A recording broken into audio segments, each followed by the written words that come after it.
이번 방송에서 제공하는 투자 정보는 투자 판단에 대한 조언입니다. 방송에서 제공하는 주식의 가치, 가격 상승 및 가격 하락에 대해서는 방송사에서 보장하지 않습니다.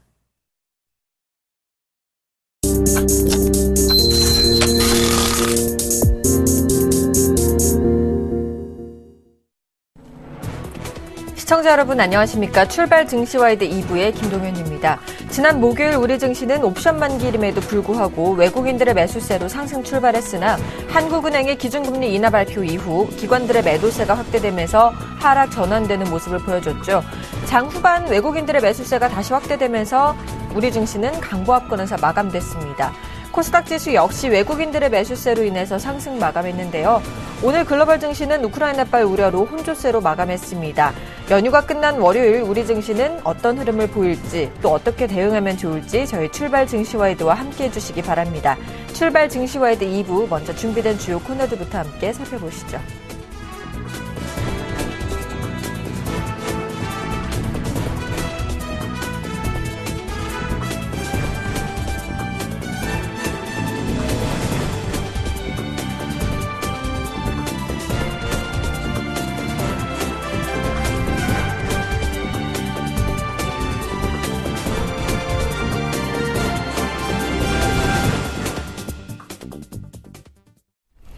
넘버원에게 듣는다 시간입니다. 미중산업경제연구소의 조용찬 소장님과 연결해 보겠습니다. 안녕하십니까?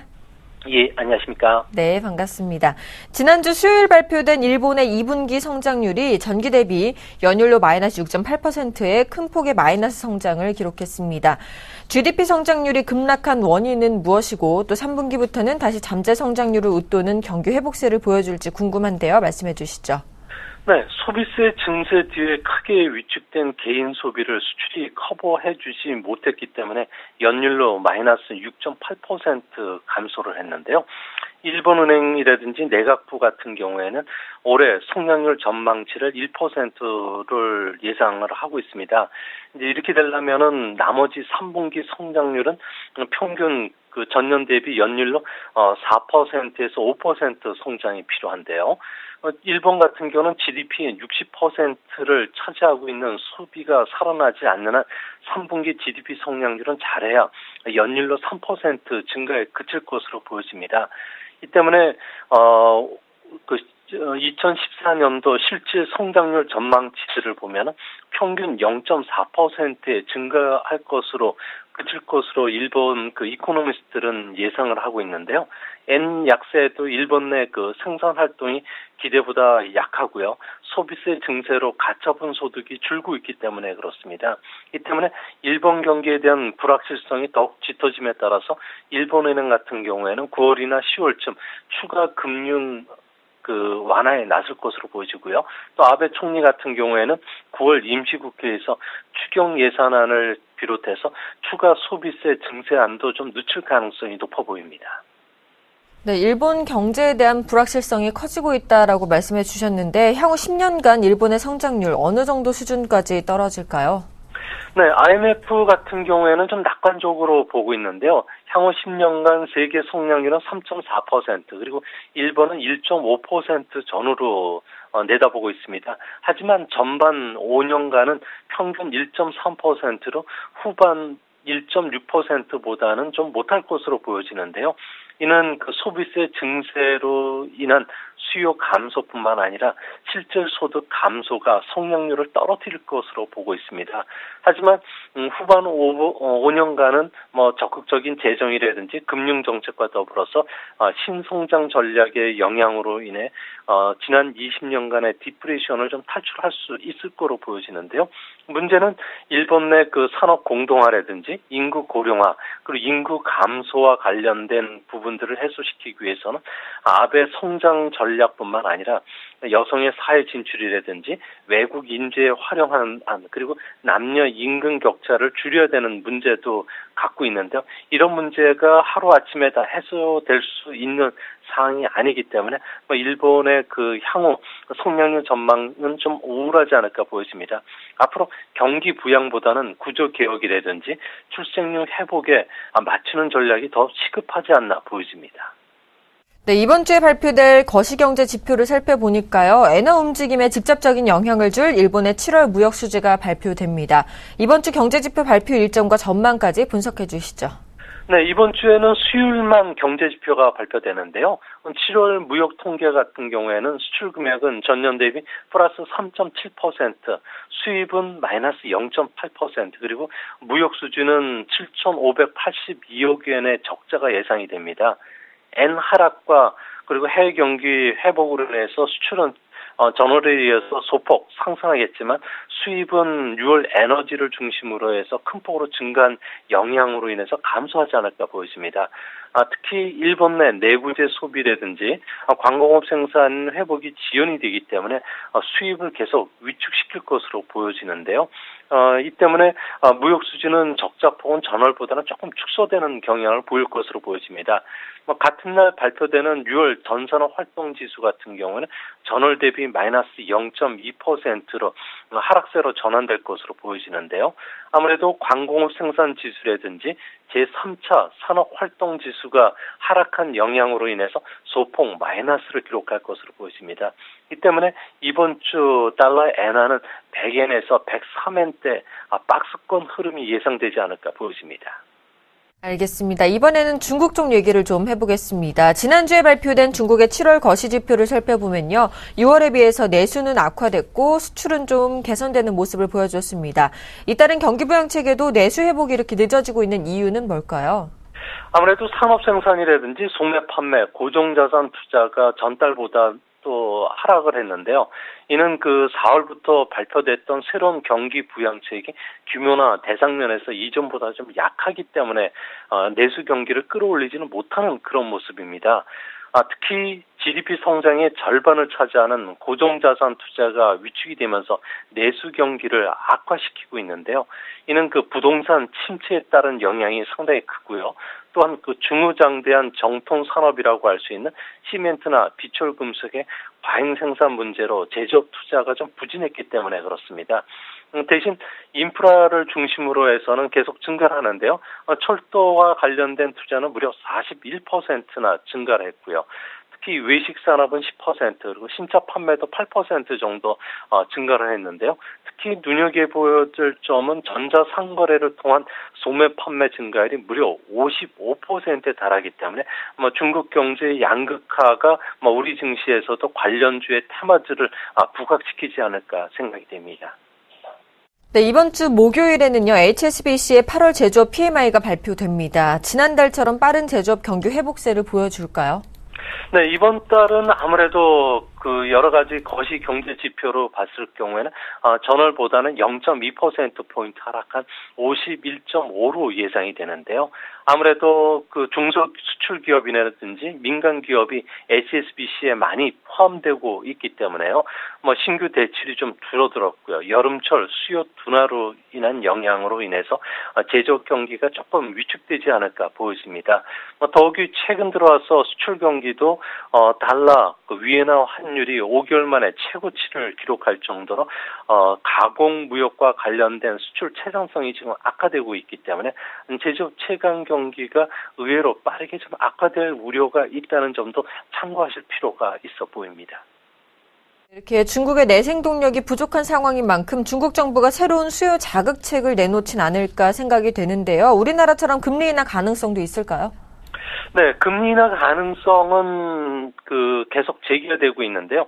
하지만 중국 정부 입장에서는 중추절서부터 국경절 연휴 기간에 물가 상승 압력이 상당히 높고요. 또 간신히 진정시켜 놓았던 자산 거품을 부추길 수가 있기 때문에 금리 인하는 카드는 쓰지는 좀 어렵지 않나 보여집니다. 대신 금융정책 기조는 온건해서 적시에 적절한 조정으로 좀 바꿀 가능성이 높다는 측면은 아무래도 좀 호재가 되지 않을까 보여집니다.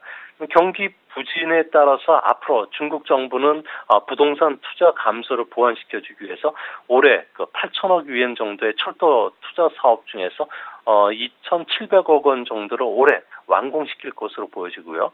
공공주택 건설을 좀 더 두개 착공하는 안, 그리고 신에너지 자동차 보급 확대라든지, 그리고 장강 유역 인프라 개발, 그리고 사회 보장 시스템의 재구축과 관련된 투자들을 계속 늘려가지 않을까 보여집니다.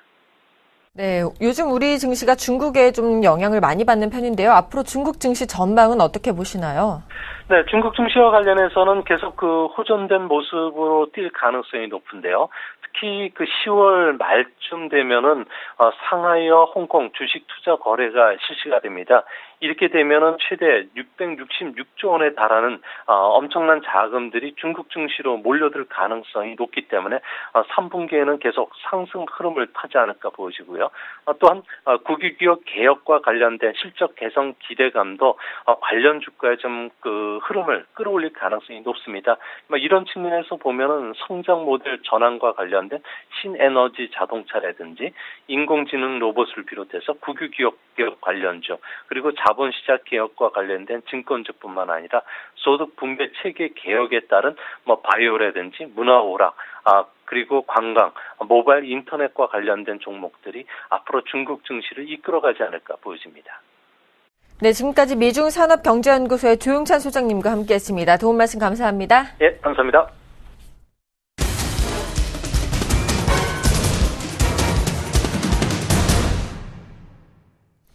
시초가 공략주를 알아보는 시간이죠. 이상로의 한방 시작해 보겠습니다. 샘플러시 이상로 멘토와 전화 연결해 보겠습니다. 안녕하십니까? 예, 반갑습니다. 이상로입니다. 네, 반갑습니다.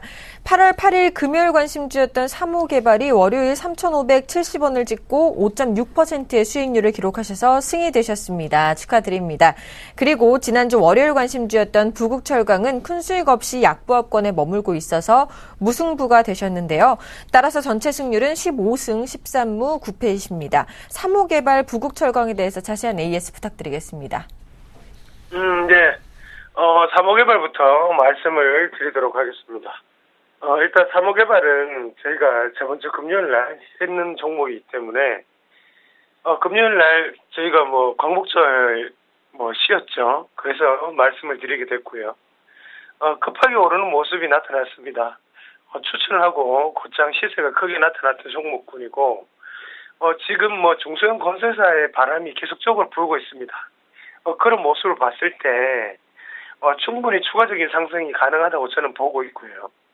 거기에 대해서 호남 지역에 지금 수주를 많이 받아놓은 상태이기 때문에 추가적인 부분 자체도 크게 나타날 수 있기 때문에 꼭 체크를 하시고 다음에도 큰 수익을 보실 수 있도록 관심 종목군에 꼭 넣어 놓으시자 그렇게 말씀을 드리도록 하겠습니다. 자, 이어서 부국철강 말씀을 드리겠는데요. 부국철강 같은 경우에도 시세는 나타나지 않았지만 지금 보시면 아시겠지만 이렇게 눌림목 과정입니다. 일주일 동안 이런 눌림목 과정을 거치고 난 다음에 다시 한 번 더 발상 구간에 들어오는 모습이 있거든요. 이런 종목군일수록 이렇게 다시 한 번 더 시세가 날 수 있는 확률이 높습니다.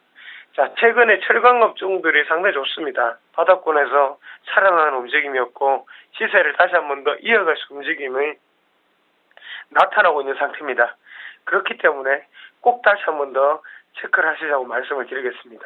자, 그리고 제가 전 시간에 영업무역을 AS 하다가 목 상태가 안 좋아가지고 그만뒀었는데요. 영업무역 같은 경우에도 지금 한번 같이 보시겠습니다. 자, 영업무역 오늘 지금 다시 한번 갭 상승이 조금 나오고 있죠. 갭 상승이 나오면서 안에 뉴스를 우리가 한번 체크를 하셔야 되는데요. 지금 증권사에서 계속적인 목표가 상향에 대한 뉴스가 나오고 있습니다. 자, 왜 이런 뉴스가 나올까요? 그만큼 우리가 눌림목이 상당히 잘 들어갔기 때문에 뉴스보다는 한 걸음 더 빨리 진입을 했다. 그래서 지금은 다른 여타의 이렇게 증권사 아니면 투신권 이런 데보다 단가가 낮게 잡혀 있습니다. 수익을 극대화시킬 수 있습니다. 신고가 갈 수 있는 종목군이니만큼 꾸준히 들고 보유하시고 수익을 극대화하시길 바라겠습니다. 알겠습니다. 목 상태가 오늘도 좀 안 좋으신 것 같은데요. 걱정이 좀 되는데요. 오늘장 시초가 5% 공략주는 오늘 어떤 종목 준비해 주셨나요? 예.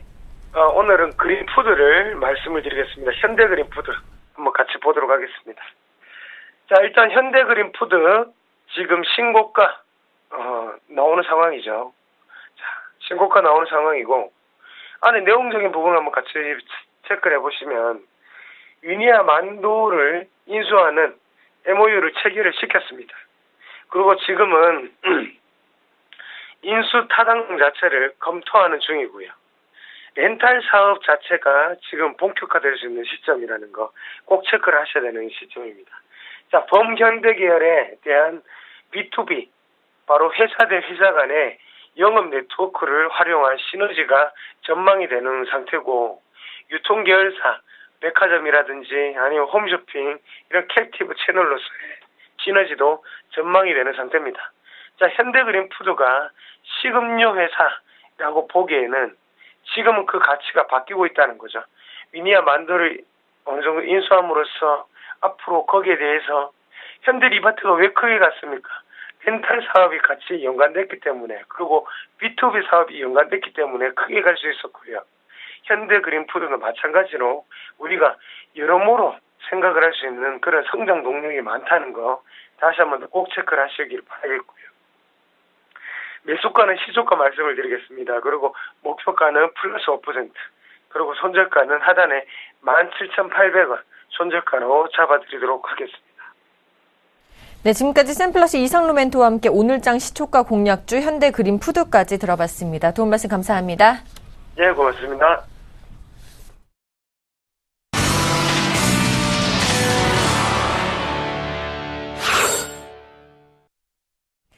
장 개장까지 7무렵 정도 앞두고 있습니다. 오늘장 전망과 출발 상황 분석을 유스타기 유창희 대표, 메리츠 종금증권 강남금융센터의 김근호 연구원과 함께하겠습니다. 안녕하십니까? 네, 안녕하십니까? 자, 먼저 유창희 대표님께서 오늘장 전망부터 좀 해주실까요? 네, 시장 자체가 썩 나쁘진 않을 것 같다 생각을 좀 하고 있는데요. 전체적으로 지난주에 이제 금리를 인하를 했습니다만은 올해 시장은 약간 약세로 전환되기도 하면서 좀 관망하고자 하는 모습을 띄었죠. 그런데 어쨌든 그 연휴를 좀 앞둔 상황이기도 했고요. 그리고 목요일이 옵션 만기이다 보니까 만기에 대한 부담감도 좀 있었다 생각을 좀 하고 있습니다. 그래서 지난주 금요일은 약간 이제 긴 빠지는 모습이었습니다만은 오늘 같은 경우, 특히 이번 주 같은 경우는 금리 인하에 대한 어떤 그 효과가 좀 발생할 수 있지 않을까 생각을 좀 하고 있습니다. 왜 그러냐면은 금리 인하가 뭐 단발로 끝날 것 같으면은 시장은 크게 막 주목을 하지 않았겠죠. 과거의 사례를 봤을 때 금리 인하가 이루어지고 정치적인 공조가 잘 이루어진다라면은 지수가 한 7% 정도 상승을 했었다라는 통계치가 있기 때문에 이번에도 그런 걸 좀 지켜본다라면은 뭐 추가적으로 상승세는 좀 더 이어질 수 있지 않을까라는 판단을 하고 있습니다. 그래서 뭐 금리 인하에 대한 효과를 지속적으로 반영하는 여부를 좀 지켜보면서 대응하시는 것도 생각하고 있고요. 다만 이제 코스피는 2070포인트에 대한 이제 저항을 조금 돌파를 해야 된다는 부분들, 그것이 지난 목요일에도 맞고 떨어졌기 때문에 이 부분 좀 확인하면서 대응할 필요는 있지 않을까 생각을 좀 하고 있고요. 코스닥 시장이 더 강한 모습 띄면서 지난주에 마감이 됐죠. 하지만 코스닥도 마찬가지입니다. 한 560포인트 정도 온다라면은 7월 달에 쌓여있던 물량이 상당히 좀 매물이 많이 쌓여져 있고요. 또 그 앞에서 지난 4, 5, 6월 달에도 560포인트에 대한 매물대가 있기 때문에 지금 558포인트에서 추가적으로 1% 내외에서의 그 상승을 보인다고 하더라도 매물 공방이 좀 시달릴 수 있다는 거 체크를 하시면서 대응하시는 게 좋다고 생각하고 있습니다. 하지만 전체적인 흐름이, 최근의 흐름이 코스피, 코스닥이 같이 연동해서 움직이는 경우가 모습을 좀 보여주고 있다는 부분들, 예전에는 좀 서로 반대되는 모습을 띄었는데 최근에 좀 연동하려고 한다는 모습을 좀 지켜볼 필요가 있지 않을까 생각을 좀 하고 있습니다. 알겠습니다. 오늘장 강세 예상 업종도 한번 여쭤보겠습니다. 김근호 연구원님. 네, 이제 금요일날 수급 주체별로 좀 어떤 업종들, 종목들을 좀 매수를 했는지, 그리고 그 매수 종목도 넘겼는지 좀 살펴보면, 일단 외국인 기준으로 코스피는 삼성전자, 신한지주, 그리고 롯데쇼핑, OCI, 삼성물산, 삼성생명, 그리고 KB금융, 강원랜드, LG전자, 현대모비스, SK이노베이션, 네이버, 그리고 한국전력, 포스코, 이런 종목들을 좀 샀고요.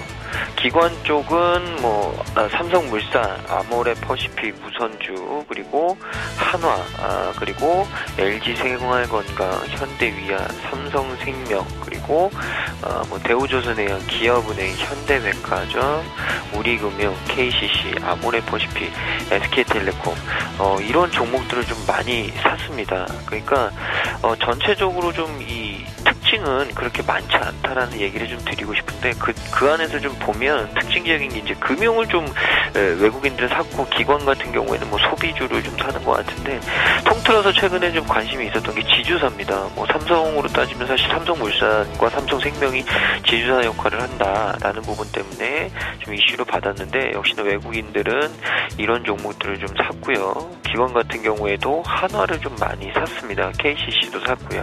그리고 삼성물산도 마찬가지, 삼성생명도 좀 많이 샀고요. 그러니까 전체적으로 뭐 삼성그룹주 내에서 좀 향후 지배구조 개편이 됐을 때 수혜를 받을 수 있는 종목들을 좀 샀다라는 부분으로 좀 이해를 해주시면 될 것 같고 또 한 가지 특징은 이 자동차 부품인데 기관과 외국인이 현대모비스를 좀 샀다라는 말씀을 좀 드리고 싶고 현대모비스 외에도 최근에 외국인 같은 경우 자동차 업종에 대한 긍정적인 시그널을 계속적으로 좀 보여줬습니다. 그래서 이런 부분들로 인해서 일단 코스피 기준으로는 지주회사하고 자동차 부품 업종을 오늘은 좀 긍정적으로 보자라는 말씀을 드리겠고요.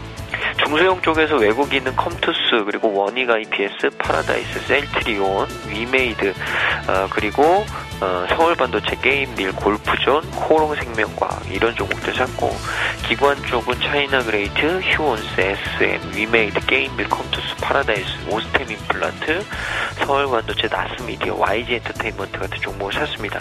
결국에는 엔터와 게임 업종이 포함되어 있는 업종이 어떤 게 있냐 역시나 콘텐츠 업종이겠죠. 이 콘텐츠 업종 내에는 게임 업종과 엔터테인먼트 업종이 같이 복합이 되어 있는데 그래서 오늘 중소형주 쪽에서는 콘텐츠 업종이 좀 견고하게 움직일 수 있다라는 얘기를 좀 드리고 싶습니다.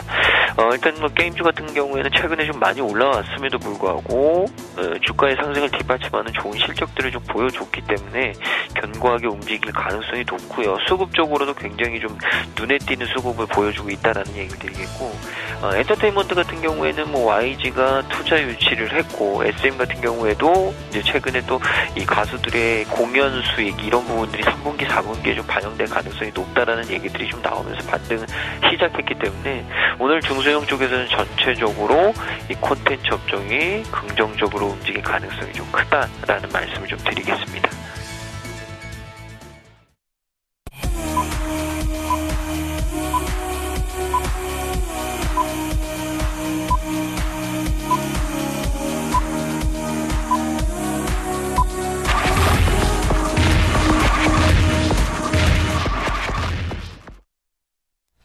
자, 8월 18일 월요일 우리 시장 개장을 했습니다. 먼저 개장 분위기부터 한번 살펴볼까요? 네, 개장 분위기 나쁘지 않다 생각 좀 하고 있습니다. 코스피 시장이 0.5% 정도 상승을 해가지고 2070포인트대.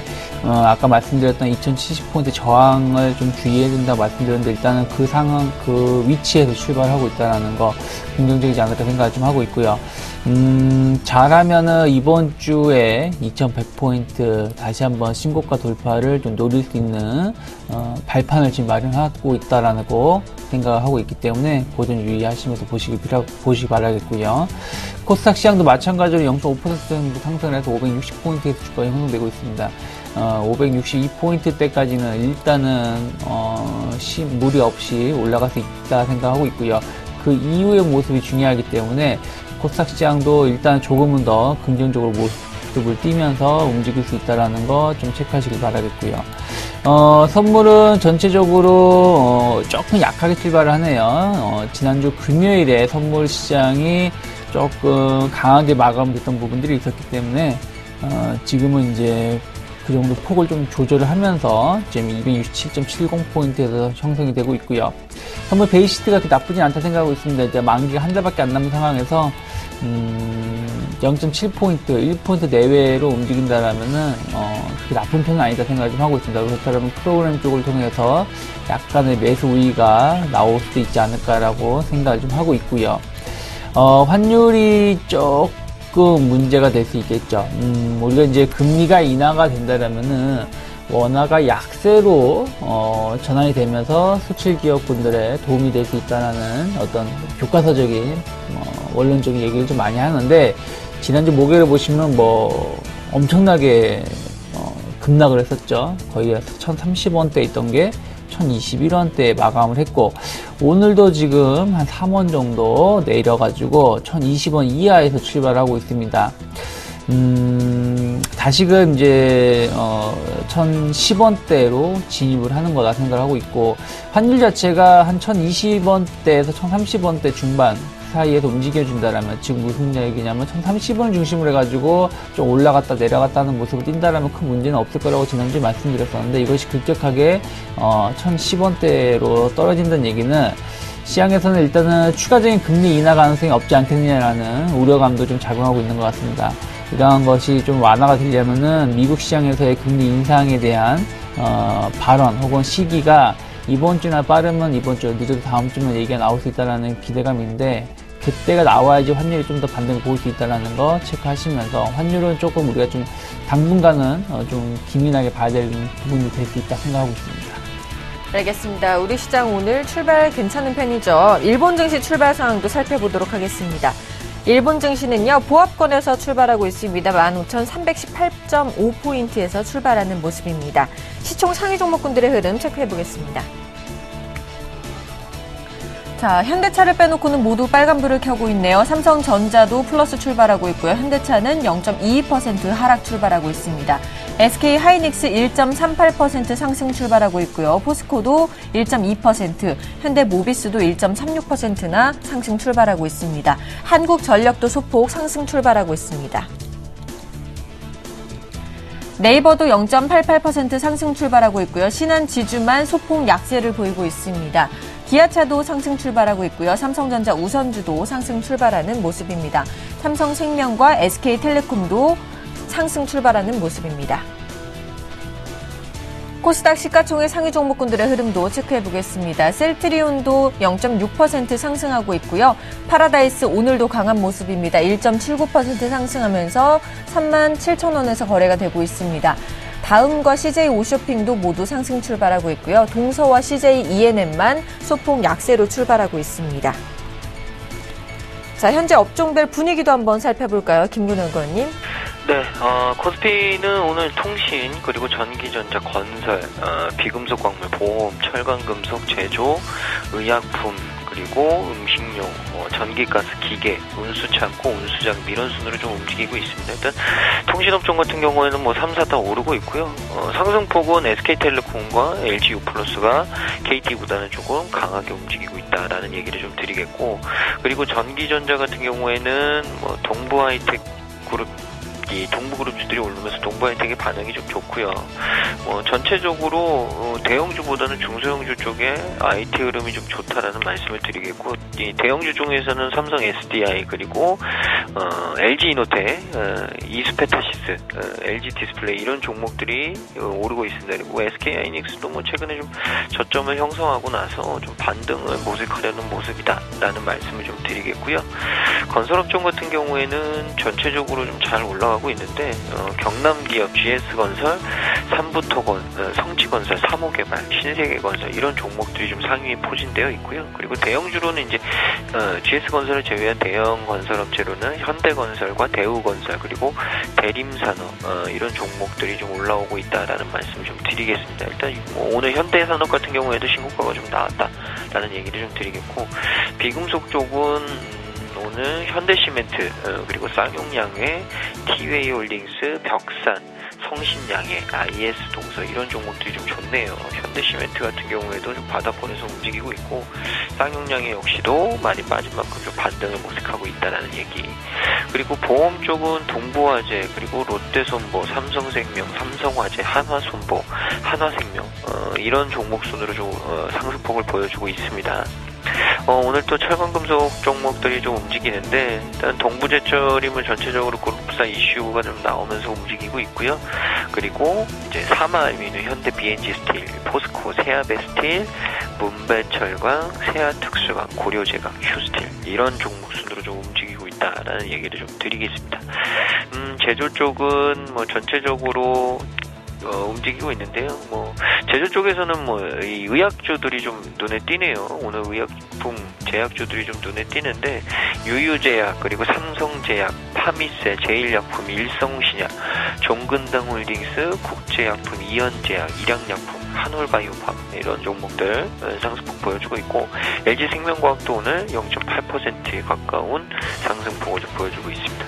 최근에 이 내수주로서 음식료 업종이 좀 주목을 받고 있는데 음식료 업종 같은 경우에는 뭐 우성사료, 대한제당, 크라운제강 그리고 최근에 날씬 가격 때문에 좀 반등을 보여주고 있는 CJ 제일제당이 상위권에 좀 포진되어 있다는 말씀드리겠습니다. 그리고 중소형 쪽에서는 좀 보면 오늘 종이목재 쪽이 좀 많이 오르고 있고요. 통신서비스, 출판 매체, IT, 건설, 오락문화 이렇게 움직이고 있네요. 종이목재 쪽은 오늘 동아기업 상한가로 직행을 했고요. 삼성, LNS, 대양제지, 대림제지, 한국패키지 상승폭을 좀 보여주고 있습니다. 통신서비스 쪽은 오늘 전파기주국이 상한가로 갔고요. 한국정보통신, SK브로드밴드, 온셋텔레콤, 인포바인 상승폭을 좀 보여주고 있다. 출판 매체 쪽은 에듀박스와 예림당, 로엔 이런 종목들 플러스로 시작을 했습니다. 관심이 많으신 코스닥 쪽의 IT는 오늘 대한광통신, 서호전기, 비치로시스, TJ미디어, 비치로테크 이런 종목들 작은 종목도 움직이고 있고요. 위닉스 같은 경우가 오늘 좀 상위권에 포진되어 있다라는 얘기를 좀 드리겠습니다. 그리고 오락문화 쪽을 좀 말씀드리면 오늘 미디어플렉스가 좀 올라오고 있고요. 키스트 그리고 파라다이스, JY텐터, SM 초록뱀, SBS 콘텐츠허브, YG엔터 이런 종목들이 오늘 플러스로 좀 시작을 했다라는 말씀 드리겠습니다. 알겠습니다. 이렇게 업종별 분위기 살펴봤고요. 수급시장 분위기도 살펴보도록 하겠습니다. 오늘도 외국인들이 좀 사주고 있네요. 네, 전체적으로 지금 외국인들 한 200억 정도 매수를 보여주고 있고요. 일단 외국인들 꾸준한 유가증권 매수는 좀 더 이어질 가능성이 높다 생각을 좀 하고 있고, 이 정도 속도면 오늘도 한 2천억 내외로 매수가 유입이 될 수 있다는 기대감이 형성되고 있는데, 다만 아쉬운 감이 있다라면은 선물 쪽을 통해 가지고는 매수세가 좀 미약하다는 부분들, 오히려 소포 한 600계약 정도 매도가 나오고 있는데, 지난주부터 선물 쪽을 통해서 좀 꾸준하게 매도세가 계속 쏟아졌던 부분들이 있습니다. 그래서 선물이 좀 매수로 좀 강하게 전환이 되지 않는다라면은 유가증권 매수세도 조금은 힘이 좀 붙일 수 있다라는 거는 좀 우리가 체크를 해야 되는 부분이다라고 말씀드리고 싶고요. 업종별로 흐름을 보신다면 전체적으로 그 거래소 쪽은 매수가 유입이 되는데 전기전자 쪽을 통해 가지고 한 130억 정도 매수세가 유입이 되고 있고요. 뭐 화학, 철강, 뭐 유통 그리고 금융 쪽에 통해서 좀 매수가 좀 강하게 유입이 되고 있고 운동장비는 좀 매도가 집중되고 있다는 거 체크해 볼 필요가 있지 않을까 생각하고 있습니다. 네, 이렇게 수급시장 살펴봤고 이어서 외환시장 흐름도 살펴보겠습니다. KB 외환선물의 정경팔 팀장님과 전화 연결해 보겠습니다. 안녕하십니까? 네, 안녕하세요. 네, 오늘 외환시장이 3원 20전 하락하면서 출발하는 모습인데요. 현재 외환시장 분위기 살펴봐 주시죠. 네, 오늘 서울 외환시장은 지난 금요일 종가 대비 3원 20전이 하락한 1,018원에 개장했고요. 개장 이후 하락세를 지속하면서 1,016원 90전까지 하락하는 모습입니다. 시간 현재는 1,017원 30전에 거래가 되고 있습니다. 오늘 환율 하락 압력을 받는 것은 해외의 주요 위험통화들이 강세를 보인 영향을 반영하고 있습니다. 지난 주말 다소 진정되는 듯이 보였던 지정학적 우려가 재개되면서 뉴욕 증시가 혼조세를 보였는데요. 뉴욕 증시 초반에 지정학적 우려에 따른 조정이 전개되면서 외환시장에서는 달러 대비 엔화의 강세와 위험통화들의 약세가 나타났습니다. 그러나 장 후반으로 갈수록 시장학적 우려가 진정되면서 증시가 회복되기 시작했고요. 이에 따른 엔화의 약보합세와 위험통화들의 반등세가 나타나면서 원화 역시 동반 강세를 보였습니다. 최근 외환시장의 특징적인 모습은 미 연준의 통화정책을 반영한 펀더멘탈적인 달러 강세와 지정학적 우려에 따른 위험 회피성 달러 강세가 번갈아 가면서 등장한다는 것인데요.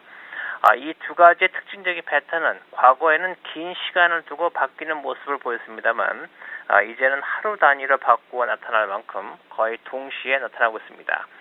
그만큼 외환시장을 움직이는 요소가 다변화되면서 시장이 단순한 논리에 의해 움직이지 않는 상황이 되고 있습니다. 펀더멘털적인 달러와 강세는 시장의 변동성을 확대시키고 있는데요.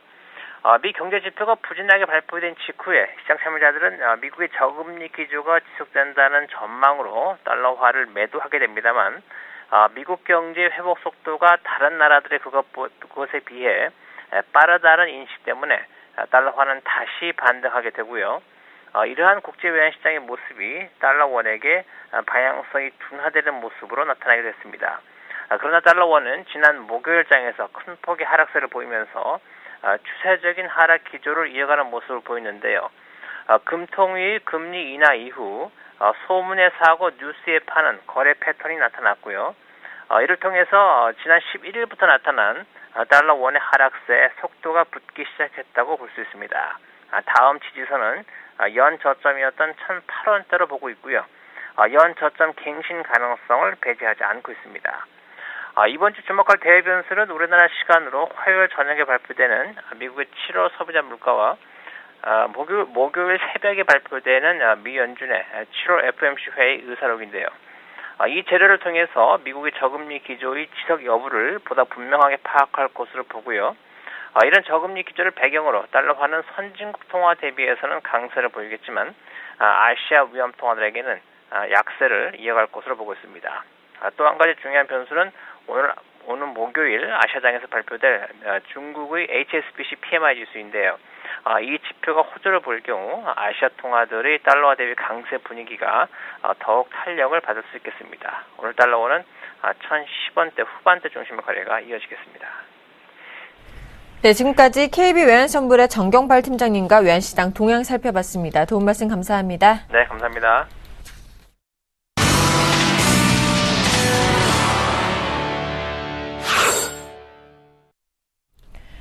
오늘의 돌발 종목입니다. 먼저 세 종목 살펴보겠습니다. 첫 번째로는 현대산선인데요. 2분기 손실 축소에도 불구하고 적자를 기록하면서 주가가 하락하고 있다는 소식입니다. 두 번째로는 영원무역입니다. 2분기 깜짝 실적에 신고가를 경신했다는 소식이고요. 세 번째로는 오이솔루션입니다. 2분기 호실적에 급등세를 보이고 있다고 하는데요. 세 종목 살펴봐 주시죠. 해상선 같은 경우에는 2분기 영업 손실이 축소가 된다. 그리고 3분기에는 이제 흑자로 전환할 수 있다라는 전망이 좀 나오고 있습니다. 일단 근데도 오늘 좀 반응이 그렇게 투석 좋지는 않은데요. 일단 최근에 좀 올라온 게 일단 차익 실현이 좀 될 수도 있고 좀 쉬어가는 흐름이 나올 수도 있는 부분 아닐까라는 얘기를 좀 드리고 싶습니다. 그래서 일단 실적은 좋아지는 게 맞는 것 같고요. 2분기 매출이 1조 5,600억 정도 나왔고 영업 손실이 한 470억 정도, 그리고 당기 순이익이 한 700억 정도 기록을 했다고 나왔는데요. 일단 매출은 전분기 대비해서 한 5% 정도 증가를 했고 영업 손실이 한 418억 정도 줄었고요. 그리고 상반기 기준으로 전년 동기 대비해서 매출은 전년 동기 대비 기준으로 한 9% 정도 상반기 기준 늘었습니다. 근데 영업 손실이 이제 좀 줄었고요. 전체적으로 실적이 이제 좋아지는 건 맞는데, 근데 2분기에 이제 수익성에 대한 극대화, 그리고 선제적인 어떤 자구안에 대한 이행, 그리고 여러 가지로 좀 노력들이 좀 겹쳐지면서 지난해 전분기 대비해서, 그리고 지난해 동기 대비해서 실적이 전체적으로 좀 괜찮아졌다, 이런 부분이 좀 있습니다. 근데 이제 3분기에는 좀 어떻게 되느냐, 그래서 컨테이너 부문 쪽의 시황에 대한 개선, 그리고 7월과 8월에 운임에 대한 인상, 이런 부분들이 좀 기조로 깔리면서 흑자로 좀 전환할 수 있지 않을까라는 기대감들이 내비쳐지고 있는데요. 일단 이런 부분들이 좀 주가에 좀 반영이 되지 않았었나 최근에. 그래서 8월 11일 날 거의 한 1% 넘는 수준의 상승을 보여줬고, 최근에 좀 잘 움직이다가 오늘 좀 빠지는 모습인데, 이제 중요한 거는 지금 수준이 다가 아니겠죠. 좀 시간이 지나면서 만약에 여기서 좀 복구를 한다면 상관이 없겠지만, 지금 일단 전체적으로 좋은 상황이기 때문에 또 수급의 어떤 이 차익 실현 아니면 매물 이런 부분들만 아니라면 좀 상승폭을 기대해 볼 수 있지 않을까라는 생각이 좀 들고, 그렇기 위해서는 일단 뭐 하단으로는 11,000원 지지해야 될 것 같고요. 상단으로는 11,000원 안착. 이 부분이 추가 상승에 대한 어떤 기조를 좀 이어갈 수 있는 부분이 아닐까라는 얘기를 좀 드리겠습니다. 그리고 영업무역 같은 경우에는 2분기 또 깜짝 실적이 나왔는데 섬유의복주들이 깜짝 실적을 내놓는 종목들이 좀 있는 것 같습니다. 그 이유는 이제 중국에 대한 부분인 것 같은데, 일단 영업무역도 오늘 뭐 8%가 넘는 상승을 좀 보여주고 있는데요. 신고가인데 2분기 매출액과 영업이익, 매출액은 20.6% 정도 증가했고요. 영업이익은 26.9%, 27% 가까운 증가를 보여줬는데, 매출액은 3,484억, 영업이익은 554억, 시장 예상치를 브레이킹했고요. 결국에는 시장이 예상했던 것보다 좋은 실적을 내놨기 때문에, 어닝 서프라이즈를 내놨기 때문에 오늘 주가가 좀 좋은 것 아닌가라는 말씀을 좀 드리고, 왜 이렇게 호실적이 나왔냐. 일단 원달러 환율이 전년 동기 대비해서 8% 하락은 했는데 의류 매출 자체가 한 20% 넘는 수준 증가를 했거든요. 그러니까 환율에 대한 우려감을 결국에는 판매량으로 늘렸다. 그러니까 P를 지배한 Q다. 뭐 이런 말씀을 좀 드리고 수 있을 것 같고, 1분기에서 이제 독일 엥겔베르트 스트라우스, 그리고 미국의 LL빈, 그리고 룰루레몬 등 이 바이어 자체들이 오더 확대가 지속된 덕분에 결국에는 뭐 전체적으로 실적이 좋아졌다는 말씀을 드리는데, 이제 중요한 게 오늘 같은 날은 보통 이제 윗꼬리를 좀 다는 경우가 많죠. 그 이유가 이제 이슈가 나온 날이기 때문에. 그런데 일단 뭐 오늘은 좀 너무 반응이 컸던 것 같고요. 뭐 신규를 매수하시려고 하시는 분들은 갭자리는 좀 메워야 되지 않을까. 그래서 한 5만 원 이하에서 언더에서 매수를 좀 고려하시는 게 맞을 것 같다라는 기술적인 말씀을 드리고요. 마지막 종목은 오이솔루션입니다. 2분기 또 호실적이 나왔네요. 최근에 주가가 굉장히 좀 좋은 모습을 보여줬다가 빠졌다가 또 오늘은 다시 올라오는 모습인데, 2분기 영업이익 40억 3천만 원, 전년 동기 대비해서 무려 157.7% 증가했습니다. 뭐 157%면 뭐 얼마만큼 증가했는지 다 느끼실 거고요. 매출액도 57.4% 늘어난 193억 3,200만 원, 단기순이익은 137.6% 증가한 37억 5,400만 원으로 일단 잠정 집계가 됐습니다. 전체적으로 뭐 실적이 워낙 좋았기 때문에 주가가 좀 반등을 했던 것 같고요. 근데 중요한 게 이제 중요한 게 이렇게 되면 직전 고점에 대한 트라이가 나오던가 아니면 23,000원대에 안착을 시켜야죠. 그래야 추가 상승이 나오는데, 만약에 여기서 23,000원을 못 뚫고 계속적으로 좀 박스권으로 흘러간다면 상단 저항이 22,500원 정도가 될 가능성이 높거든요. 이런 부분들을 좀 참고를 하시고, 실적이라든지 아니면 뭐 보조지표 상으로는 그렇게 과할 거는 아니기 때문에, 오늘은 좀 실적 때문에 과반응이 나왔다라고 한다면 21,000원 언더에서는 좀 공략해 볼 만하지 않을까라는 의견을 좀 드리겠습니다.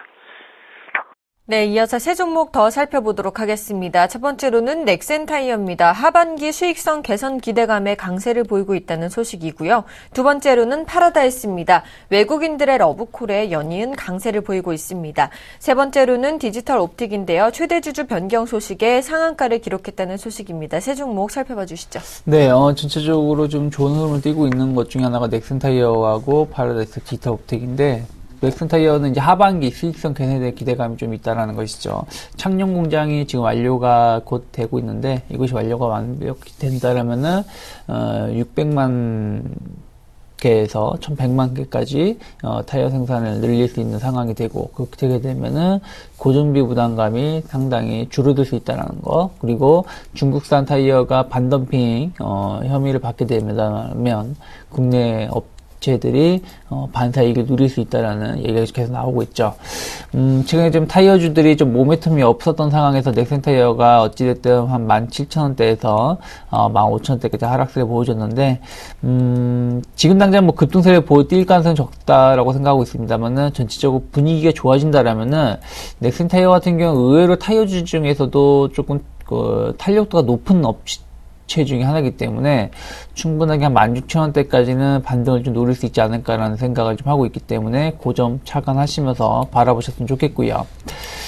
파라다이스가 오늘 강세를 띠고 있습니다. 2% 정도 상승을 보여주고 있는데, 여러 가지 요인이 있겠죠. 뭐 금리 인하했을 때 배당에 대해서 좀 고배당주기 때문에 수혜를 입을 수 있다라는 기대감. 또 하나는 영종도 쪽에서 이제 정부가 카지노를 서비스 이런 부분에 대해서 파라다이스가 우선권을 가지고 있죠. 파라다이스가 영종도 쪽에다가 1조 9천억, 거의 2조 원에 가까운 투자를 하게 되고, 이것이 2017년부터 부분적인 개장을 하면서 효과를 바라보고 있는데, 최근에 이제 파라다이스뿐이 아니죠. GKL도 마찬가지인데 좀 카지노 쪽에서 홀드율, 베팅하는 부분들이, 감소를 좀 했다라는 얘기가 좀 나오면서, 조금 모멘텀이 없었던 부분들이 있었는데, 어쨌든 정부가 서비스, 문화, 투자, 컨텐츠 이쪽으로 통해가지고, 정책을 계속 핀다라면은, 카지노가 좀 제약의 산업 중에 하나죠. 술, 담배, 카지노, 이런 것들이 어쨌든 도박 관련된 거라서 사회에서의 벌어보는 관점은 안 좋습니다만은 어쨌든 정부 입장에서는, 세금이라든지 또 카지노뿐이 아니라 어떤 이제 최근에는 공연, 이런 부분들 연결되기 때문에 그런 것에 대해서 좀 투자를 하려고 하고 있는 것 같다 생각을 좀 하고 있습니다. 그래서 거기에 대한 수혜를 입는다라면은 충분히 주가도 긍정적인 반응을 보일 수 있겠습니다만은, 18,000원, 39,000원, 38,000원에 대한 매물대 부담감이 좀 많이 쌓여져 있기 때문에 상승 자체는 좀 제한되지 않을까 생각을 좀 하고 있습니다. 그래서 지금 추격 매수를 하기보다는 좀 확인하면서 접근하시는 게 좋지 않을까 생각을 좀 하고 있고요. 디지털 옵텍이 최대 주주가 변경이 됐죠. 최찬영 외 최대 주주 2인이 보통주 100만 주, 그리고 신주 인수권부 증권을 한 71만 주 정도 해가지고 거의 한 172만 주 가까이 되는 것을 투더 컴퍼니에 매각을 했다, 양도를 한다 얘기가 나왔습니다. 금액은 한 280억 정도 되는 금액이고요. 디지털 옵텍이 이제 카메라 렌즈를 만드는 회사죠.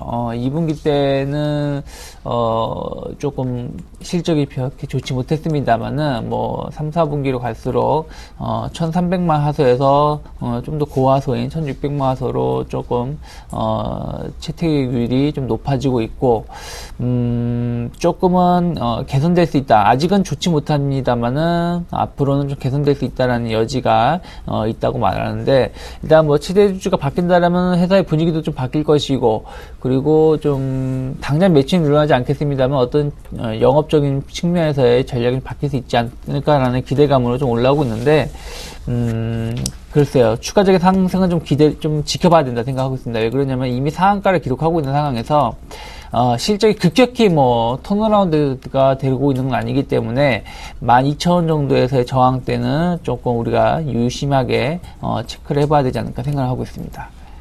알겠습니다. 세 종목 이어서 더 살펴보도록 하겠습니다. 첫 번째로 포스코입니다. 외국인들의 러브콜에 닷새째 강세를 보이고 있다는 소식이고요. 두 번째로는 원익 IPS입니다. 반도체 투자 수혜 기대감에 52주 신고가를 기록했다는 소식입니다. 또 세 번째로는 키움증권인데요. 자, 매물로 나온 메가박스에 키움증권 측이 관심을 표명하고 있다는 소식에 메가박스 지분을 보유한 제이콘텐트리가 강세를 보이고 있다는 소식입니다. 세 가지 소식 전해주시죠. 네. 포스코 같은 경우에는 외국인들의 어떤 러브콜 때문에 좀 올라가고 있던데, 왜 러브콜을 보냈느냐? 그 이유가 이제 원화 강세 자체로 이제 원재료 가격에 대한 부담이 굉장히 좀 완화되고 있고요. 중국의 경기 회복이 좀 가시화되고 있다. 그래서 중국 쪽의 철강 소비가 늘어날 것이다. 이런 스토리인데, 전체적으로 바닥권에서 돌아 나온 것은 확실한 것 같고요. 일단 34만 원 돌파 이후에 조정 받았다가 최근 다시 올라오는데, 이렇게 되면 결국엔 34만 원에 대한 제트라이가 나오겠죠. 그래서 이번에 34만 원을 돌파시키고 35만 원을 가면 이거는 더 간다고 봐야 될 것 같고요. 만약에 또 34만 원 언저리에서 한 번 더 맞는다면 34만 원이 결국에는 상단 저항으로 좀 작용할 가능성이 높다. 그러면 이제 박스권 매매에 대한 이 전략을 세워야겠죠. 그래서 한 33만 원 언더에서 매수, 34만 원에서 매도, 이런 전략을 가져가야 되는데, 중요한 게 이제 34만 원을 돌파시키느냐 못하느냐, 이 부분을 좀 명심을 하시고 좀 보셔야 된다라는 말씀을 드리겠고요.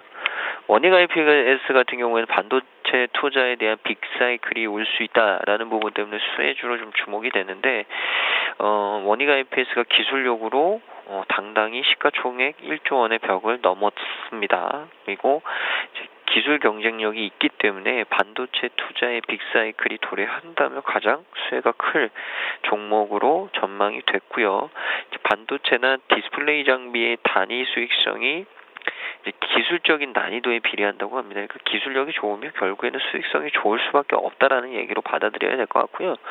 이 원희가 MPS 같은 경우에는 뭐 범용화된 LCD 장비, 가스 캐비닛 장비, 그리고 이런 부분들은 마진이 좀 낮은데 최근에 신규 반도체 장비 같은 경우 이 기존의 자사 장비보다 확연히 수익성이 좋다고 합니다. 그래서 이런 부분 때문에 좀 최근에 주가가 올랐고 오늘 또 신고가가 나왔는데 뭐 이제 신고가 영역인데 보유하고 계신 분들은 당연히 더 들고 가셔야겠죠.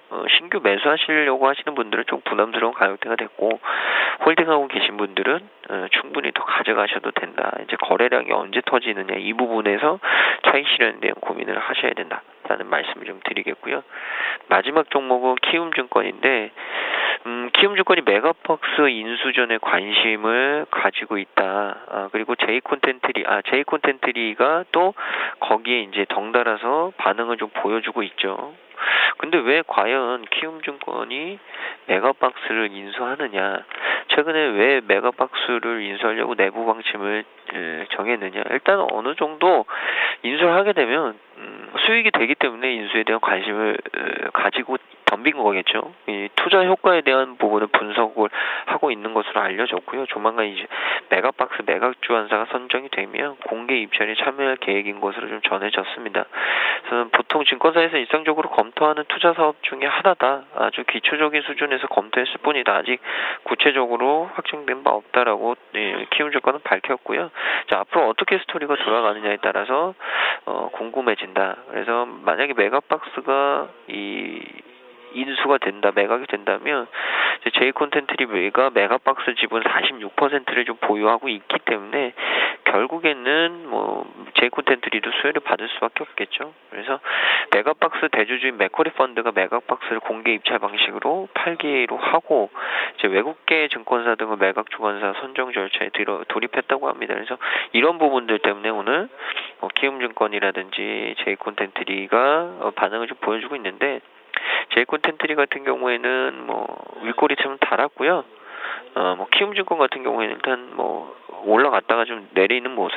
전체적으로 일단 오늘은 좀 이슈가 발표된 날이 아닐까 이런 생각을 좀 해보고 오늘 좀 공격적으로 매수하시는 것은 좀 자제해달라는 말씀 좀 드리겠습니다. 네, 이어서 세 종목 더 살펴보겠습니다. 첫 번째로는 호텔신라입니다. 기관의 매수세에 52주 신고가를 경신했다는 소식이고요. 두 번째로는 농심입니다. 라면 점유율이 하락했다는 소식에 실적이 우려된다는 소식에 하락세를 보이고 있습니다. 동화기업은요, 실적 호조와 베트남 성장 기대감에 상한가를 기록했다고 하는데요. 세 종목 살펴봐 주시죠. 네, 일단은 호텔신라가 지금 강세를 띠고 있죠. 연일 올라오고 있는데 일단은 일단 면세 한도가 50% 정도 증가를 한 거죠. 400불에서 600불로 증가했다는 부분들 이로 인해 가지고 지속적으로 국내 여행객 수요가 늘어나고 있기 때문에 수혜를 입을 수 있다라는 거하고 중국인들이 지속적인 방문객이 늘어나고 있기 때문에 그로 인한 면세점 판매 증가는 계속해서 긍정적인 효과를 보일 수 있다라는 기대감 작용이 있는 것 같습니다. 증권사 얘기로는 오늘 나온 거는 보니까 추석 전으로 해서 2주 아니겠죠? 2주 안으로 14만 원대에도 갈 수 있다라는 얘기가 나오고 있는데 14만 원은 충분히 갈 수 있지 않을까? 한 15만 원도 바라볼 수 있다 생각 좀 하고 있습니다. 중요한 거는 지금 변동성이 좀 커지고 있기 때문에 이 부분에 대한 확인은 좀 필요하다.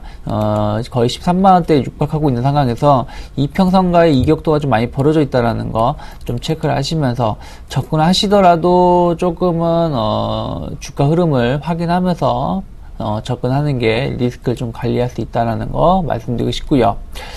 반대로 농심이 좀 약세를 띠고 있습니다. 아무래도 좀 이제 여름이다 보니까 라면의 수요가 좀 줄어드는 영향도 있겠습니다만은 아무리 그렇다고 하더라도 농심의 점유율이 기존에 66% 정도 차지했었는데 이번에 나온 게 61% 정도 차지했다라는 것이죠. 그 얘기는 무슨 얘기냐면은 다른 업체의 라면의 판매가 더 많이 늘어나고 있다는 부분들을 보여주는 것이기 때문에 거기에 대한 우려감이 좀 나오고 있는 것이 아닌가 생각을 좀 하고 있습니다. 최근에 이제 스낵이라든지 즉석 식품에 대해서는 가격 인상을 좀 해가지고 수익성이 좀 개선되고 있습니다만은 결국엔 농심하면 라면을 좀 버릴 수 없는 부분들이기 때문에 거기에 대해서 조금 시장이 좀 불확실성을 좀 크게 확대하고 있다 생각을 좀 하고 있습니다. 이번에 영업이익 또한 99억 정도, 한 28% 정도 감소한 부분들을 발표를 했는데, 다른 음식료 업종군들에 비해서 농심의 주가 하락이 좀 강했죠. 다른 종목군들은 신고가를 기록함에도 불구하고 농심은 그러지 못하고 있는데, 이러한 좀 부진한 주가 흐름은 좀 더 이어질 수 있다라는 거. 그렇다면은, 이 종목을 갖고 중기로 바라보기보다는, 다른 음식료 업종군들 좋은 종목으로 교체 매매하시는 것도 나쁘지 않다 생각을 좀 하고 있고요. 동아기업이 상한가를 기록을 하고 있습니다. 성장성에 대한 기대감이 좀 작용하고 있는데요. 지금 베트남 공장이 완료가 되면서 그쪽에 대해서의 흑자 전환의 기대감이 좀 커지고 있죠. 밀도 섬유판 MDF라는 목재 이쪽에 대해서는 뭐 동아기업이 거의 세계적인 위치를 차지하고 있고요. 파티클보드 쪽에서도 좋은 흐름을 보여주고 있고, 특히 동아기업이 기존에 이제 목재 이쪽의 사업에서 좀 탈피를 해서 2011년부터는 중고차 시장에도 뛰어들었고요. 그러면서 거기에 제반된 서비스가 금융 여신 쪽인데 이쪽을 키우면서 성장성을 좀 키워가고 있다 생각 좀 하고 있습니다. 그러한 효과를 주가가 올해 반영을 하고 있다고 생각하고 있는데, 상한가를 기록을 하고 있고요. 충분히 그 매물대를 돌파시키는 상한가이기 때문에 추가적인 상승 엿볼 수 있다는 생각을 좀 하고 있습니다. 다만 오늘 좀 거래하기 힘들겠죠. 그렇다면 내일하고 내일 모레 주가 흐름을 보면서 분할로 접근하시는 게 좋지 않을까 생각을 좀 하고 있습니다. 네, 두 종목만 더 살펴보도록 하겠습니다. 첫 번째로 에이블 CNC입니다. 실적 개선 기대감에 강세를 보이고 있다는 소식이고요. 두 번째로는 승일입니다. 중국 화장품 시장 성장 수혜 전망에 역시 강세를 보이고 있다는 소식입니다. 화장품주 두 종목 더 살펴봐 주시죠. 네, 화장품주는 어디까지 갈까요? 이건 참 초미의 관심이 이제 화장품주와 게임주인 것 같은데, 에이블 CNC 같은 경우 또 실적 개선에 대한 기대감 때문에 최근에 좀 반등을 무섭게 보여주고 있습니다. 매출 성장 자체가 굉장히 좀 스테이블하고요. 또 3분기부터는 흑자로 전환될 가능성이 있다라는 얘기가 좀 나오면서 투자 심리 자체가 좀 개선이 되고 있고, 영업 손실이 13일날 발표가 됐는데 2분기에 24억 정도 나왔거든요. 근데도 주가는 3거래일째 강세. 결국에는 2분기 실적 부진이 오히려 향후 실적 개선의 어떤 단초가 될 수 있다는 기대감이 더 큰 것 같습니다. 참 아이러니하기도 한데, 중요한 것은 그러나 3만 원대 안착을 시키느냐 못하느냐 이 부분인 것 같습니다. 오늘도 실적 발표 이후에 3만 원 부근까지 29,000원 갔다가 또 오늘 윗꼬리로 좀 다는데, 일단은 최근 이 실적은 3만 원이 좀 분기점인 것 같아요, 주가는. 그래서 3만 원을 좀 돌파하면 결국에 박스권 상단 돌파, 추가적인 상승 이런 구도로 좀 갈 수 있지 않을까라는 얘기를 드리고, 승일 같은 경우에도 중국 화장품 시장 성장에 대한 수혜주로 분류가 되고 있는데, 이제 살충제, 칩, 접착제 등 의약 및 산업용 제품 판매가 주였는데 이제 이 부분이 좀 감소를 하고 있고요. 결국에는 이제 화장품용 에어졸 판매 굉장히 좀 기대감이 크다라는 부분 때문에 승일이 이슈가 좀 되고 있습니다. 그래서 화장품 쪽 에어졸이 매출 증가를 견인하고 있다라는 얘기를 드리는데, 또 이 부분도 오늘 결국에는 뉴스가 좀 나오면서 윗꼬리를 달았는데 확인을 해봐야겠죠. 그래서 승일은 한 15,000원대는 충분히 공략해볼 가격대였다. 15,000원 언더에서는. 그리고 이제 중요한 게 17,500원에서 19,000원 사이가 분기점이 될 수 있을 것 같습니다. 그래서 직전 고점도 19,600원이었는데 이제 2만 원, 그러니까 앞자리가 20으로 바뀌면 새로운 또 영역으로 진입할 수가 있거든요. 이런 부분들이 좀 수급적으로는 굉장히 좀 좋아 보인다, 이런 얘기도 좀 드리겠습니다. 근데 오늘은 이슈 때문에 올랐으니까 좀 눌림목을 이용해서 매매 공략을 좀 짜보시라는 말씀 드리겠습니다. 알겠습니다. 지금까지 유스타기 유창희 대표, 메리츠 종금증권 강남금융센터의 김근호 연구원과 오늘장 특징주 분석해봤습니다. 오늘 도움 말씀 감사합니다. 감사합니다. 고맙습니다. 수고하셨습니다.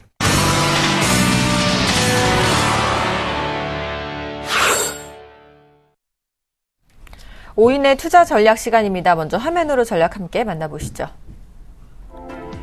최희승 차장님입니다. 상승 모멘텀을 찾기가 어렵다. 실적에 포커스를 맞춰보자라고 말씀해 주셨고요. 정영훈 팀장님입니다. 지난주 외국인들이 6,900억을 순매수했다. 박스권 상단 돌파 시도가 예상된다라는 말씀해 주셨습니다. 김혜란 연구원입니다. 정책 모멘텀 보유 업종과 경기 민감 업종의 비중 확대를 하자라고 말씀해 주셨고요. 김현겸 주식팀장님입니다. 금리 인하 배당 관련주에 관심 가져보자라고 말씀해 주셨습니다.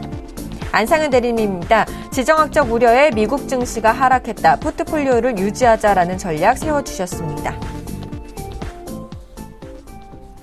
자, 오늘은 HMC 투자증권 사당지점의 최희승 차장님과 전화 연결해 보겠습니다. 안녕하십니까? 네, 안녕하십니까? 네, 반갑습니다. 오늘 장 전략은 어떻게 세워주시겠어요?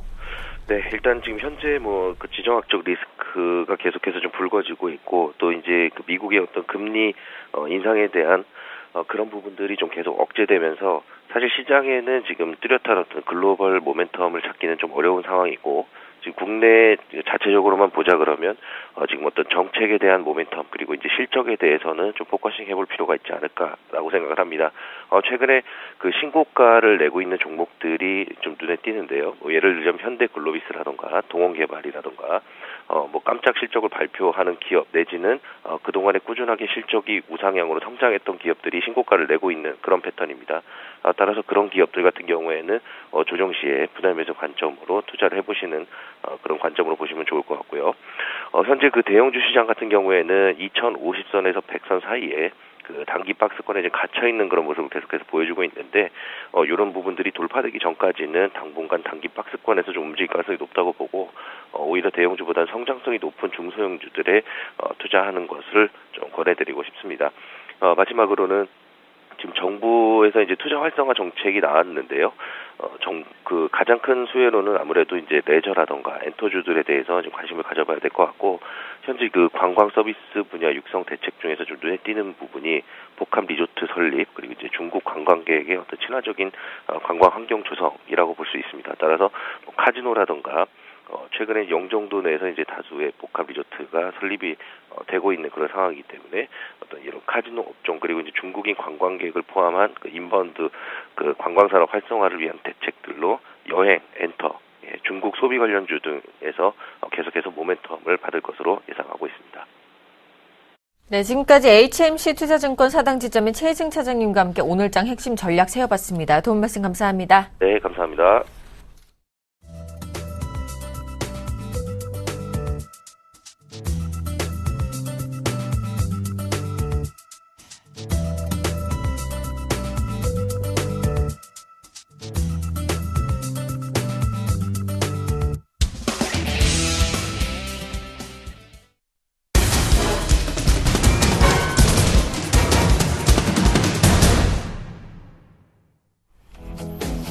안녕하십니까. 오전장 저가 매수로 오후장 역전을 노려보는 시간, 역전의 맹수 예병군 멘토입니다.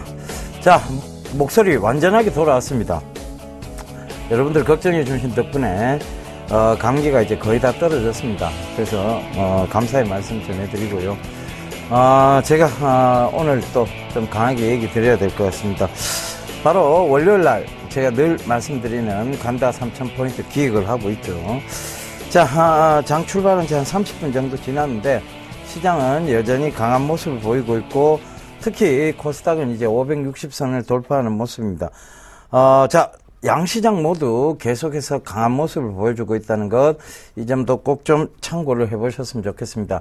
어느 시장이 올라가고 어느 시장이 빠지면 제가 분명히 상승에 제한적 요인이 있다고 말씀을 드렸는데, 지금은 그러한 시장이 아니라 양시장 모두 강한 모습을 보이는 그런 시장이라는 점도 참고를 해주시고요. 자, 제가 여러분 하반기에 시장 좋을 거라고 분명히 계속 얘기를 강조를 드렸고, 그중에서 주도주구는 사물 인터넷이 될 것이라는 얘기도 굉장히 강조를 많이 드렸죠. 자, 6월 말까지 계속 제가 기획물로 여러분들께 말씀을 드렸습니다. 그리고 나서 7월달 시장의 변동성과 함께 잠깐의 조정들이 있었습니다만은 결국은 8월달 제대로 된 모습들을 찾아 나가고 있습니다. 차트가 이렇게 데드 크로스가 나고, 차트가 뭐 이렇게 62평선을 깨고 내려왔다. 이래서 시장의 성장성은 죽는다. 이건 정말 장난 같은 얘기죠. 그렇게 보시면 안 됩니다. 차트로 모든 것을 해결할 수가 없다는 것이죠. 결과적으로 차트가 아무리 꼬꾸라져도 시장의 성장성, 즉 성장성 있는 섹터는 다시 한번 강하게 살아 올라온다는 거 충분히 참고를 하셨으면 좋겠습니다. 그림을 보고 우리가 종목을 판단할 것이 아니라 여러분 좀 크게 보자고요. 그러니까 자, 이 사물인터넷이라는 게 왜 구현이 될까?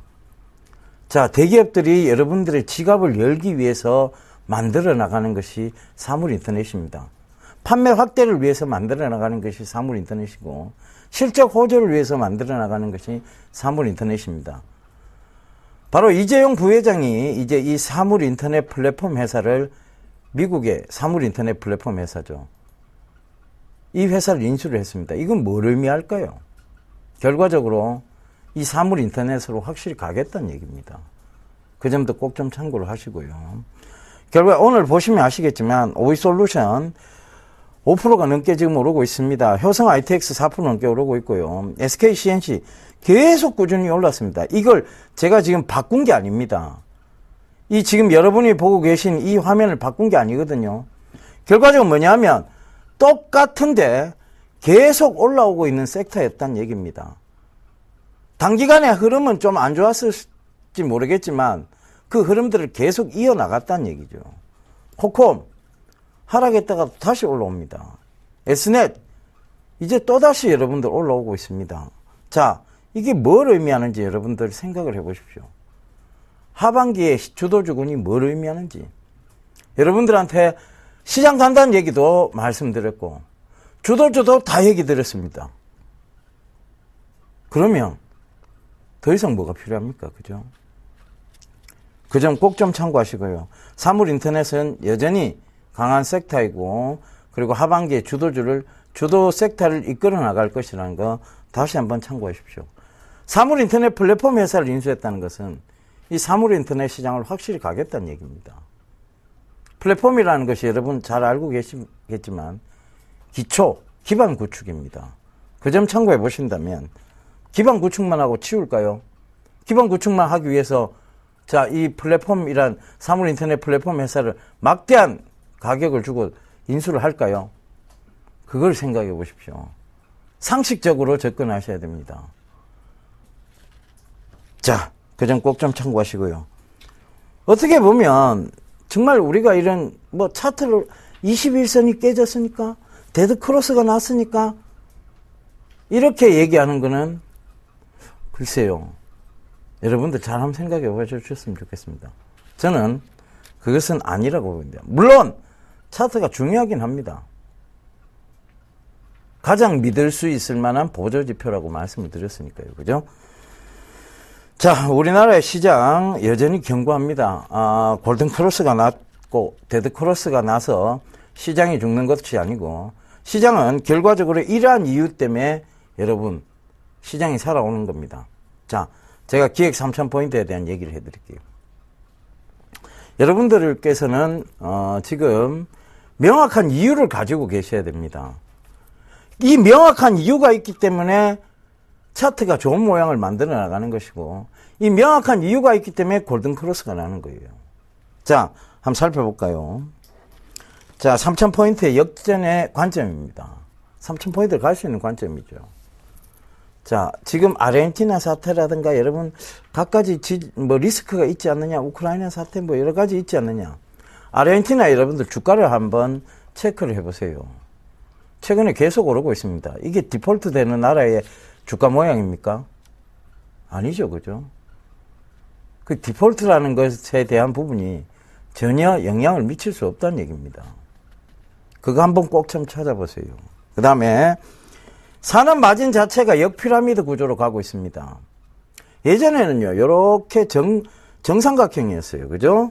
위에, 생산자, 즉, 제조사, 그 다음에 유통업자, 최종 소비자 단계의 상인, 그죠? 상점. 이 마진 구조를 가지고 가다가 지금은 온라인의 활성화 때문에 역피라미드 구조가 됐습니다. 물건은 많이 팔리고 있는데, 즉, 전체적으로 마진의 폭은 제조사가 다 가져가는, 제조사가 가장 크게 마진을 가져가고 그 다음에 중간 유통업자, 그 다음 최종 소비자 단계의 소비 단계의 소매상들이 가장 적게 가져가는 구조입니다. 그럼 여러분들은 지금도 늦지 않았습니다. 제조사 쪽에 투자를 해야 돼. 즉 증시에 투자를 해야 될 때라는 얘기입니다. 그 다음 또 하나,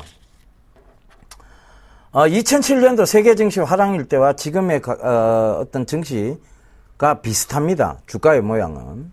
그죠? 그때 종합주가 지수하고 지금 종합주가 지수하고 비슷한 단계에 왔죠. 그런데 그때 여러분들 100원짜리는 굉장히 어느 정도 쓸모가 있었습니다. 적어도 10원짜리 취급을 받지는 않았죠. 그때 당시에. 그때 100원짜리가 지금 그때 당시에 100원짜리들 그리고 지금의 100원짜리 한번 비교해 보세요.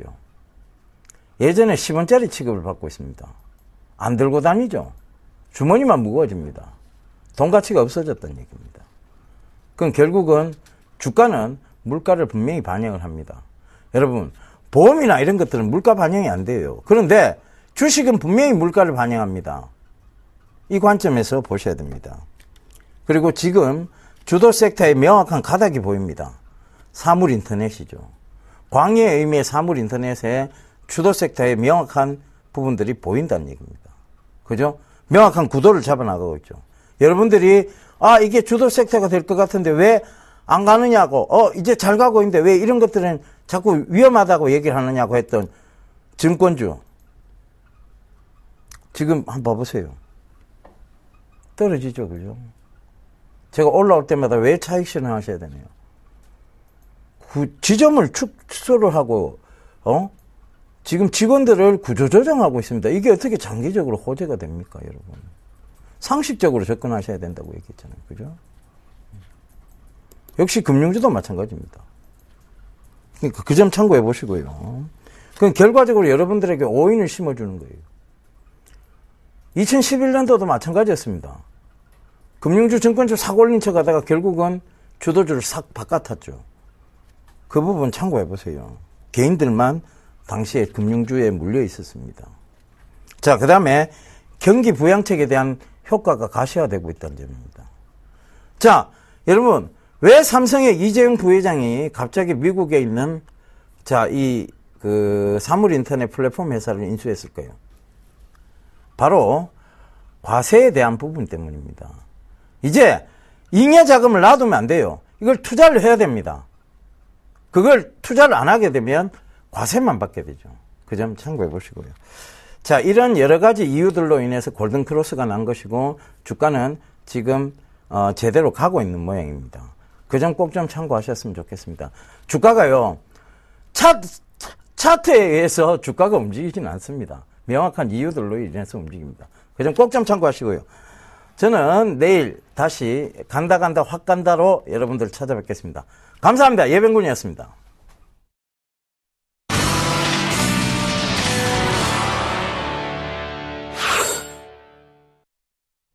네, 상승 출발했던 오늘 우리 시장 여전히 상승 추세를 유지하고 있습니다. 현재 코스피 지수는 2067포인트에서 거래되고 있고요. 코스닥 지수는 560포인트를 회복한 모습입니다. 출발 증시와이드 오늘 준비한 소식은 여기까지입니다. 시청해주신 여러분 감사합니다.